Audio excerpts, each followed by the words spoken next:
Bismillahirrahmanirrahim. Assalamualaikum warahmatullahi wabarakatuh. Salam sejahtera. Hai kelas 8. Selamat datang di pelajaran Bahasa Indonesia bersama saya Ibu Lisa Novita Sari.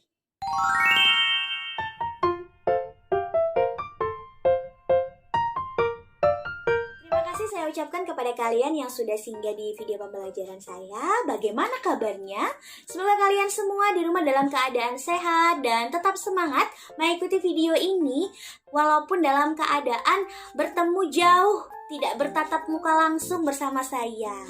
Anak-anakku semua, sebelum kita mulai ke video pembelajaran, kita masuk ke dalam materi. Bagaimana kalau kita berdoa kepada Tuhan Yang Maha Esa agar ilmu yang kita dapatkan ini bermanfaat?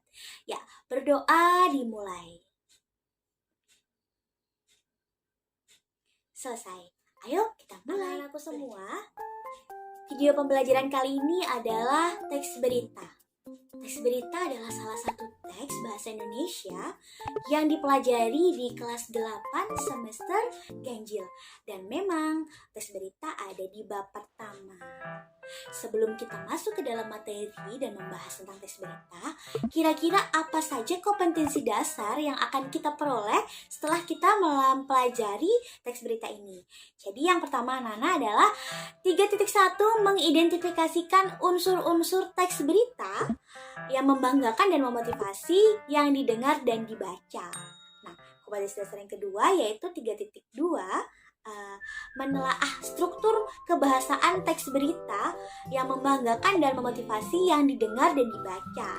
Kemudian 4.1 menyimpulkan isi berita yang membanggakan dan memotivasi yang dibaca dan didengar. Dan yang 4.2 atau yang terakhir adalah menyajikan data dan informasi dalam bentuk berita secara lisan dan tulisan dengan memperhatikan struktur kebahasaan atau aspek-aspek lisan lainnya. Jadi nanti kita akan mempelajari beberapa ilmu tentang teks berita. Yang pertama kita akan mempelajari tentang pengertian, kemudian ciri serta jenisnya. Kita juga akan mempelajari tentang bagaimana cara menyimpulkan serta menanggapi sebuah teks berita. Lalu kita juga akan mempelajari struktur dan bagaimana sih kaidah kebahasaan dalam sebuah teks berita. Dan yang terakhir tentunya kalian pasti akan mampu membuat sebuah teks berita baik tulisan dan kalian juga harus bisa melisankannya atau menyajikannya. Nah, mari kita mempelajari satu persatu tentang teks berita. Anak-anakku semua, siapa yang mengenali sosok yang ada di gambar ini? Siapa? Iya, benar sekali. Dia adalah Najwa Shihab atau sering disapa Mbak Nana. Dia adalah seorang pembawa acara berita yang terkenal, memiliki satu program yaitu Mata Najwa. Dia adalah orang yang membaca teks berita. Kenapa bisa seperti itu? Beliau ini saat membuat sebuah liputan atau membawakan acara, beliau itu membaca teks yang ada di depan dan kita tidak melihatnya karena kita berada di luar televisi. Nah, di dalam studio itu ada layar yang kecil dan itu dimanfaatkan oleh pembawa acara berita untuk membacakan berita. Jadi, teks berita itu ada dan harus digunakan untuk memperjelas bagaimana berita itu disajikan. Ada lagi yang sangat terkenal selain Najwa Shihab, ada Pak Karni Ilyas, kemudian ada Ibu Rosiana Silalahi, dan yang cukup ikonik mungkin kalian juga pernah mendengar namanya yaitu Jeremy Teti, dan dia memiliki logat-logat yang berbeda, memiliki kekhasan dalam menyampaikan berita. Nah, sekarang kalian harus tahu kira-kira teks berita itu pengertiannya apa ya? Nah, kita akan menjelaskan mengenai pengertian dari teks berita, kemudian cirinya dan jenis-jenis dari teks berita tersebut.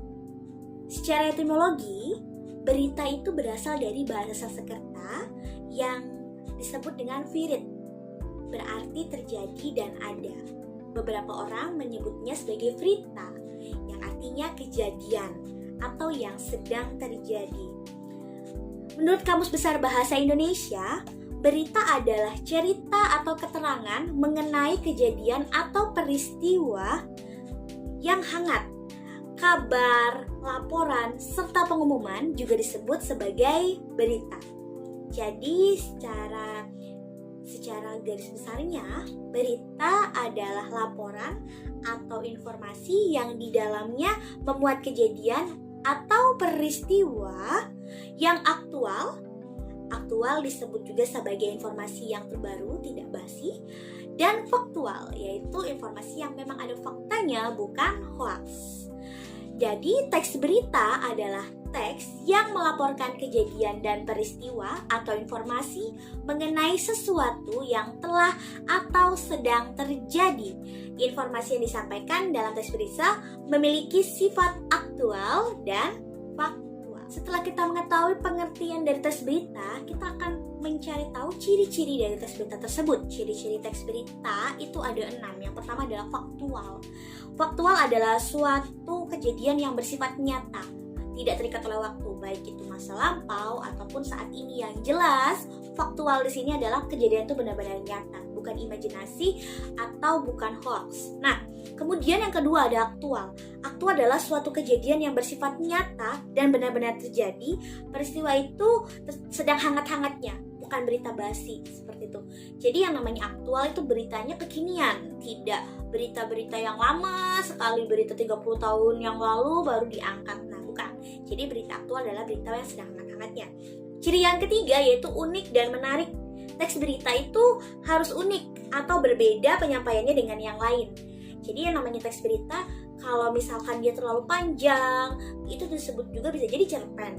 Teks berita itu beda, dia itu harus unik dan menarik. Di mana sih letak unik dan menariknya? Kalau letak unik dan menariknya itu ada di judul biasanya. Jadi jangan heran ada beberapa orang menggunakan judul yang unik agar orang lain itu tertarik untuk membaca berita tersebut. Ciri selanjutnya yang keempat adalah sistematis dan lengkap. Teks berita disajikan secara sistematis atau berurutan, disesuaikan dengan struktur dan urutan kronologis peristiwa tersebut. Nah, semua unsur-unsur berita yang nanti akan kita pelajari itu harus ada dalam sebuah teks berita. Yang kelima adalah seimbang atau kita sebut juga netral. Teks berita tidak boleh memihak salah satu atau beberapa golongan atau organisasi. Jadi yang diberitakan tuh harus seimbang, tidak boleh memihak salah satu, tidak boleh timpang sebelah. Jadi yang kita baca sebagai pembaca yang membaca berita atau yang mendapatkan informasi tidak dipengaruhi untuk mendukung sesuatu. Dan yang terakhir cirinya adalah komunikatif. Bahasa berita itu harus komunikatif. Jadi bahasanya harus bisa dimengerti. Walaupun ada bahasa-bahasa istilah, tetap harus dijelaskan istilah-istilah tersebut. Jadi pada umumnya bahasanya harus komunikatif, bisa dimengerti oleh banyak orang. Karena yang menyaksikan berita tidak hanya orang-orang yang masih remaja saja, ada juga orang-orang tua. Orang-orang tua belum tentu mengetahui istilah-istilah di anak-anak remaja. Anak remaja belum tentu mengetahui istilah-istilah orang tua. Jadi bahasanya harus komunikatif. Karena berita itu dibaca atau dilihat dan didengar oleh semua kalangan. Kemudian jenis-jenis teks berita. Jenis teks berita itu ada 5. Yang pertama adalah berita langsung. Berita langsung itu ditulis secara tugas, ringkas, aktual, dan menarik. Kedua itu berita mendalam, mengangkat sebuah berita dengan mendalam. Dan biasanya berita-berita itu diulas lagi gitu. Dijelaskan kemudian diulas lagi. Yang selanjutnya adalah berita pendidikan atau investigasi berdasarkan penelitian atau penyelidikan dari beberapa sumber. Mungkin kayak tidak asing lagi ada beberapa berita yang memang disajikan khusus untuk sebuah peristiwa itu saja. Nah, itu adalah berita investigasi. Dan berita yang selanjutnya adalah berita interpretasi berdasarkan perkembangan dari straight news. Straight news itu adalah berita langsung. Nah, di sini dijelaskan ada sebuah berita yang memang disajikan di awal secara langsung, kemudian nanti diulas kembali. Itu adalah berita interpretasi. Dan yang terakhir adalah berita opini yang berisi laporan pandangan seseorang terhadap informasi penting. Biasanya menurut pendapat Bapak ini, nah itu ada beritanya. Itu adalah 5 jenis teks berita. Siapa yang pernah mendengar istilah 5W1H? 5W1H itu adalah unsur dari teks berita, yaitu what, apa, where, di mana, when, kapan, who, siapa, why, mengapa, dan yang terakhir adalah who, bagaimana. Nah, kalau di bahasa Indonesia disebut dengan adik Simba. Apa, di mana, kapan, siapa, mengapa, dan bagaimana. Itu adalah 6 unsur teks berita. Apa di sini adalah berisi pernyataan yang dapat menjawab pernyataan apa, kejadian apa, atau peristiwa apa. Yang kedua adalah di mana. Di mana sih kira-kira kejadian tersebut terjadi? Dan yang ketiga adalah kapan. Kapan peristiwa itu terjadi? Yang keempat, siapa? Siapa orang-orang yang terlibat dalam peristiwa tersebut? Dan yang kelima adalah mengapa. Mengapa itu berurusan dengan alasan, sebab, atau latar belakang terjadinya sebuah peristiwa. Dan yang terakhir adalah bagaimana, menjelaskan proses kejadian suatu peristiwa dan akibat dari peristiwa tersebut. Jadi harus kalian ingat adik Simba. Apa, di mana, kapan, siapa, mengapa, dan bagaimana. Lanjut, kita akan mempelajari mengenai bagaimana menyimpulkan teks berita dan memberikan tanggapan sebuah teks berita. Simpulan sebuah teks berita. Simpulan isi berita harus memuat unsur-unsur yang ada dalam berita tersebut. Simpulan isi berita itu harus memanfaatkan ringkasan-ringkasan yang ada pada teksnya. Nah, langkah-langkahnya yang pertama adalah mendengarkan atau membaca teks berita. Kalau kita sedang mendengarkan berita, otomatis kita harus menyimaknya. Kalau kita membaca, kita harus membacanya berulang. Nah, tidak hanya sekali, lebih baik dibaca 2 kali untuk lebih paham. Kemudian mencatat pokok-pokok atau unsur-unsur dari teks berita tersebut. Masih ingat kan teks berita unsur-unsurnya apa? Adik Simba 5W 1H. Kemudian membuat simpulan berdasarkan unsur-unsur dari teks beritanya. Dan yang terakhir adalah menyimpulkan isi berita tersebut dalam bentuk sebuah paragraf menggunakan bahasa kita sendiri. Maksud dari bahasa kita sendiri adalah kita mengolahnya kembali lebih sederhana dengan berdasarkan dari 5W1H yang sudah kita catat dalam berita tersebut. Setelah kita simpulkan, kita juga boleh menanggapi sebuah teks berita. Tanggapan terhadap isi berita dapat berupa kritik, saran, sanggahan, dukungan, ataupun komentar. Suatu tanggapan sebaiknya disertai fakta atau contoh-contoh dan alasan yang logis. Apabila kita ingin menanggapi sebuah berita, tidak hanya sekedar, wah berita ini kurang lengkap karena sepertinya tidak ada penjelasan yang jelas. Kita juga harus bisa menunjukkan alasan dan fakta kenapa kita menganggap berita tersebut kurang lengkap. Ada beberapa hal yang harus diperhatikan ketika kita mengemukakan sebuah tanggapan. Yang pertama, tanggapan berhubungan dengan masalah yang ada di dalam berita tersebut, tidak boleh melenceng. Kedua, tanggapan dapat mempercepat permasalahan tersebut selesai. Yang ketiga, tanggapan disampaikan dengan kata atau kalimat yang tegas, tepat, dan tidak memojokkan. Dan tanggapan disampaikan dengan sikap terbuka dan sopan. Jadi jangan emosi dalam memberikan sebuah tanggapan. Selanjutnya, kita akan mempelajari kaidah kebahasaan dan struktur dari teks berita. Suatu teks berita terdiri dari judul berita, teras berita, tubuh berita, dan ekor berita. Berbentuk piramida terbalik. Kenapa dibentuk seperti piramida terbalik? Karena semakin ke bawah, semakin tidak terlalu penting. Berarti yang paling atas, yaitu judul berita, itu sangat penting. Nah, penjelasannya adalah judul berita adalah kata kunci yang mewakili keseluruhan dari teks berita tersebut.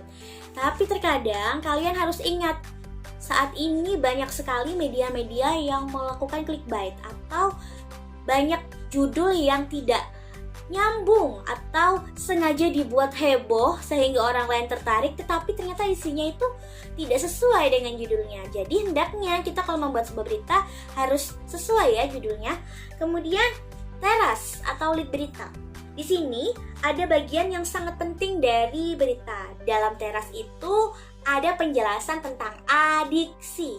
Apa, di mana, kapan, siapa. Nah, di situ dijelaskan tentang apa sih yang terjadi, kemudian di mana, kapan, dan siapa sih orang-orang yang terlibat. Nah, di situ di teras berita. Kemudian setelah di teras berita ada yang mengulasnya lagi, yaitu tubuh berita. Di sini menjelaskan cerita beritanya itu apa sih, bagaimana kejadiannya, terus mengapa terjadi seperti itu. Di situ dijelaskan alasan serta prosesnya. Dan yang terakhir ada yang namanya ekor berita.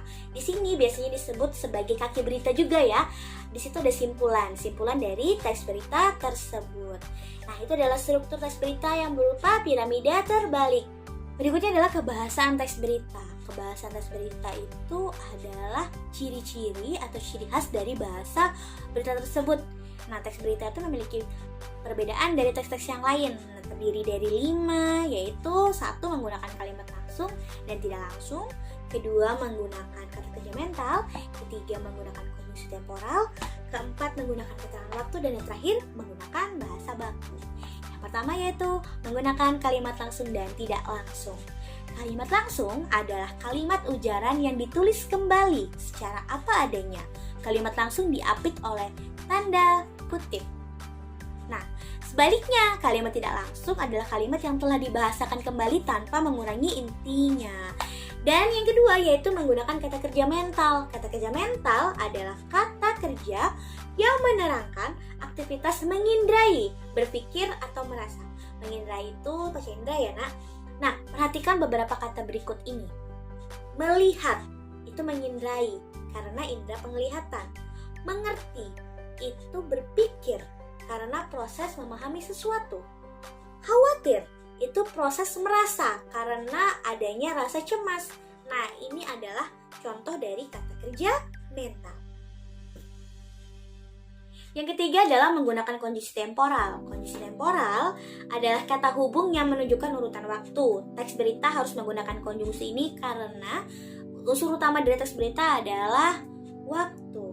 Contoh-contoh dari konjungsi temporal adalah sebagai berikut, yaitu lalu, kemudian, sesudahnya, selanjutnya, setelah itu, sebelumnya, ketika, sambil, sebelum, sedari, sejak, selama, semenjak, sementara, seraya, waktu, setelah, sesudah, dan tatkala. Yang keempat yaitu menggunakan keterangan waktu. Kata ini menjelaskan waktu ketika suatu peristiwa terjadi. Beberapa keterangan waktu pada berita yang sering muncul adalah sebagai berikut, yaitu kemarin, biasanya, pernah, sering, sejak, sementara, dahulu, keesokan, harinya, tadi, terkadang, sekarang, dan selalu. Kaidah kebahasaan dalam teks berita selanjutnya yang terakhir adalah menggunakan bahasa baku. Bahasa yang digunakan dalam teks berita harus baku atau sesuai standar bahasa Indonesia. Hal ini dilakukan karena pembaca berita ada di semua kalangan, tidak hanya untuk kalangan-kalangan terbatas saja seperti yang saya sudah jelaskan sebelumnya. Kata baku adalah kata yang sesuai dengan ejaan bahasa Indonesia dan berada di Kamus Besar Bahasa Indonesia. Contoh-contohnya yang paling sederhana adalah sebagai berikut ini.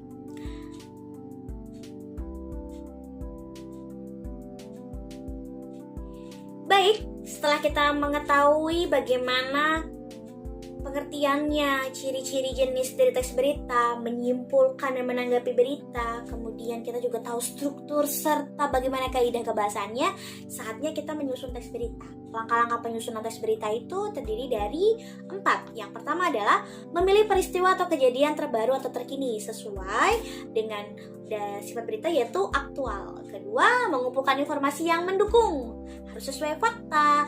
Dan menyusun berita dengan bantuan kerangka model piramida terbalik seperti judul, kemudian ada teras, tubuh, dan ekor berita.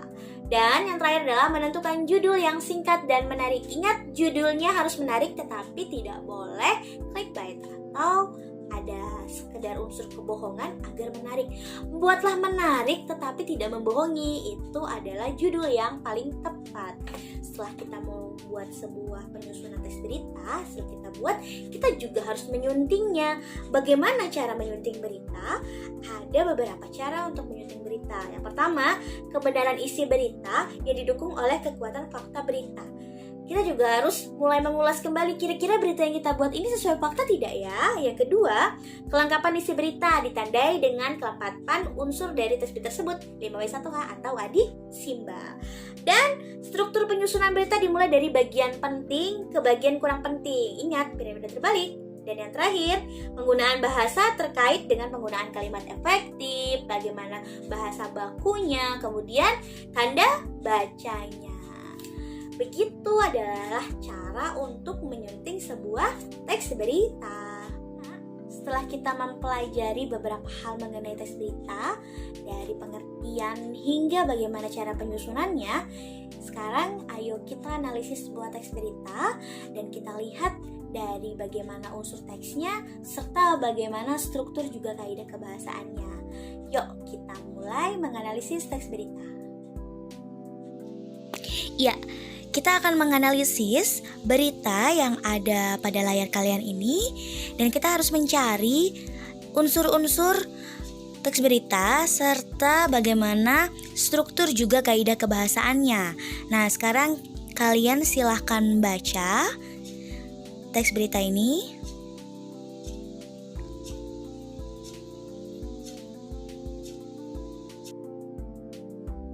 Baik, kita sudah membaca berita yang memang sudah disajikan dan saat ini kita akan menganalisis unsur-unsur teks berita. Apa peristiwa yang terjadi? Peristiwa yang terjadi adalah sosialisasi pendewasaan usia perkawinan, di mana peristiwa tersebut di SMP Negeri 35 Samarinda. Kapan? 15 Februari 2021. Siapa saja yang terlibat? Ada Ibu Dini sebagai Kepala SMP Negeri 35 Samarinda, ada Ibu Mite dan Ibu Endang sebagai narasumber, juga para peserta sosialisasi. Mengapa peristiwa tersebut terjadi? Karena perlunya sosialisasi kepada siswa mengenai usia ideal dalam perkawinan dan bagaimana proses peristiwa itu, memberikan sosialisasi dan tentang usia yang ideal dalam perkawinan serta pengertian dan kesadaran dalam pertimbangan aspek dalam kehidupan berkeluarga. Setelah unsur-unsur, kita ke struktur teks berita. Judulnya apa? Judulnya SMP 35 Samarinda adakan sosialisasi pendewasaan usia perkawinan. Teras beritanya ada tidak? Ada di paragraf pertama, kedua, dan ketiga. Tubuh berita ada di paragraf 4, 5, dan 6. Sayang sekali ekor beritanya tidak ada karena tidak ada simpulan pada berita tersebut. Apakah ini berita yang baik? Baik, karena ekor berita itu opsional, boleh ada, boleh tidak. Dan kebahasan teks berita, apakah ada kalimat langsung dan tidak langsung?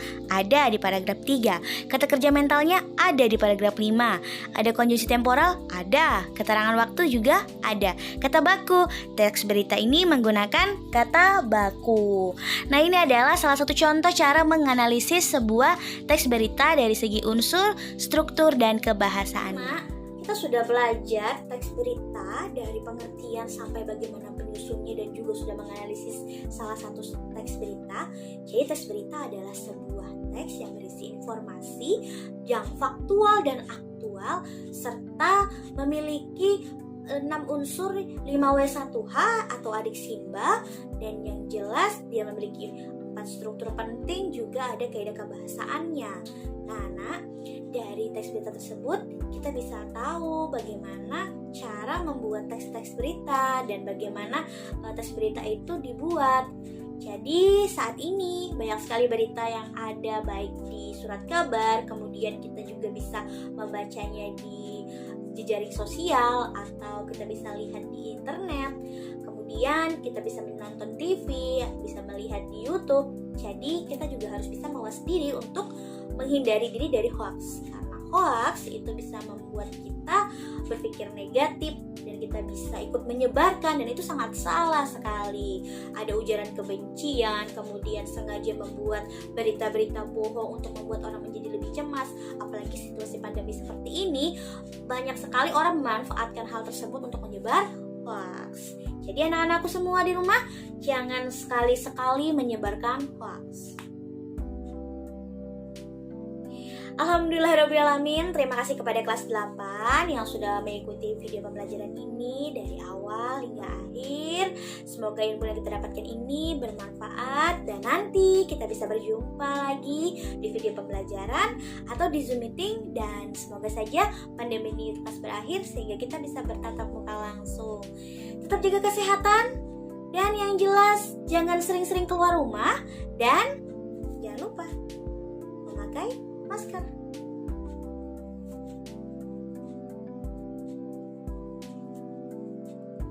Wassalamualaikum warahmatullahi wabarakatuh. Terima kasih semuanya.